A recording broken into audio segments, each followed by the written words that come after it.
Ray, can you talk about the pressure on Graham Harrell getting in the backfield and how you thought you guys did with that today? For the most part, I think we did pretty good, but, you know, I felt like we could have did a little better and came up with a few more sacks. We missed a few tackles in the backfield, but for the most part, it all paid off. You know, everybody working hard and running to the ball, and we just blessed to be here. And just want to thank Coach Nutt, you know, for getting the opportunity for really good. And just blessed. Okay, we have a question in the middle right here. Rick Cleveland with Clarence Legend. This is for Dexter and Marche. You know, football's supposed to be a game for big giants. You guys are two of the tiniest guys on the field. Can you talk about that? First of all, I want to say, when you're not the side of the dog in the fight, but the side of the fighting dog. You know me, it's been a lot of people looking down on me because of my size, you know, saying I'm in the wrong sport. But, you know, I go out there and play with my heart, and I give it 110% every play. And I try to do whatever I can for the team, because I know they'll do the same thing for me. But I just want to go out there, you know, I feel the same size out there as everybody else when I'm out there.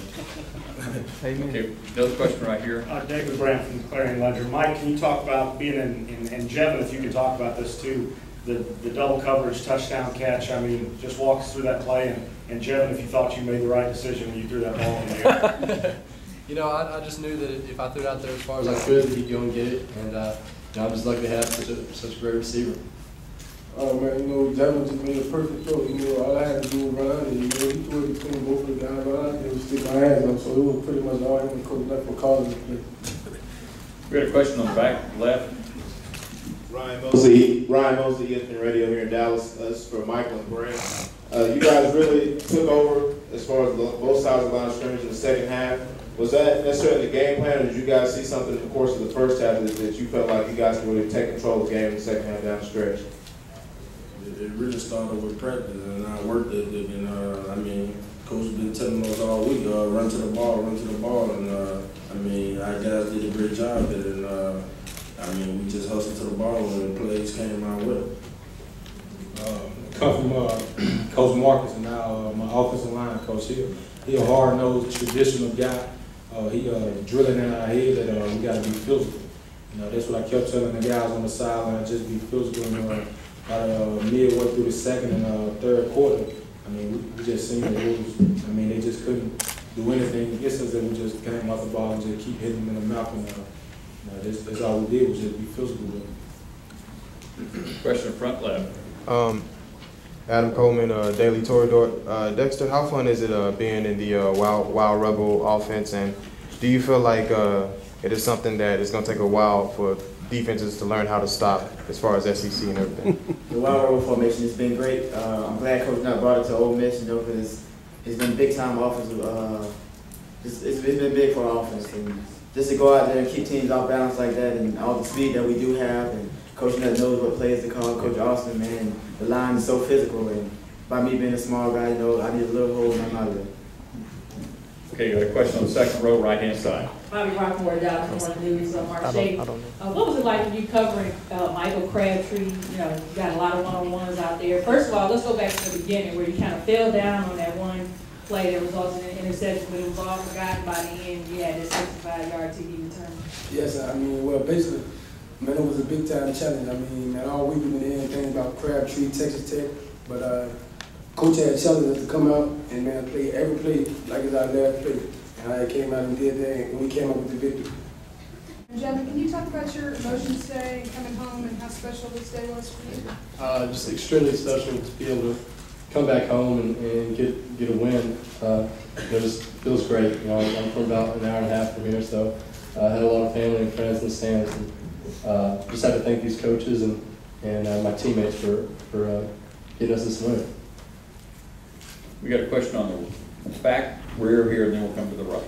Tim Coach from WCBI from Mississippi. Michael, can you talk just when you guys came out, there was a definite difference between the two teams. Texas Tech very quiet. You guys kind of had a little swagger to you. You looked like you were having a lot of fun out there. Can you talk about that a little bit?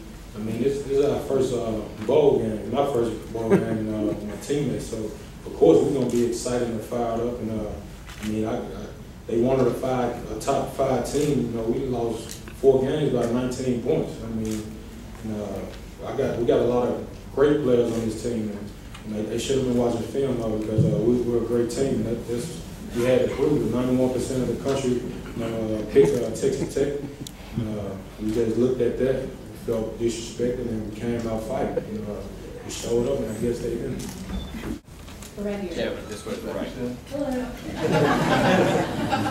You talked about the emotion of the win, but talk about the talented players around you and the teammate and the team feeling throughout the season that led to a day as big as this. Right.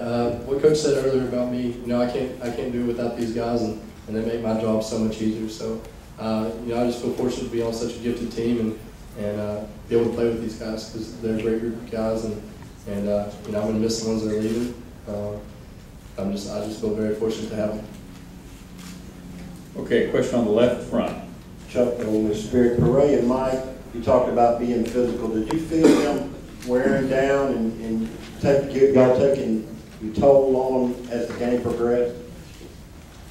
I mean, the first half, it was, pretty much about equal, but, going into the second half, coming in, you could see the guys, slowing up a little bit, and, all those extra gases Coach Nutt put us through in practice, I mean, they paid off. And, one time, learn all day. I mean, this just goes back to, Coach Decker, his strength and conditioning. They got us a lot better. Like I said, Coach Marcus, and he belonged in the 1940s. He's traditional, man. He just stay on us about physical, I'm just thankful that Coach Nutt came to coach us, and I really appreciate everything he did for me and my teammates. And they got us a lot better. I mean, we couldn't ask for anything better. We got one question on the left, and then we'll go to the rear. Desmond Purnell, KDAL. Coach and Dexter. Dexter, you two try to answer this question. You guys didn't have a win against SEC opponents last year. None of you guys had played in a bowl game before today. What's the difference? If you could point out one thing, what's the biggest difference between last year and the success that you guys had this year? It's more togetherness. It's something we haven't had in the past couple of years. We're just missing one key element, and Coach Nutt came and filled that in and got us on the right track and got us to believe. And like I said, one heartbeat's been something that we've been stressing all year, and we never gave up on that. And that's what got us here. And we play for each other now, and that's a big difference.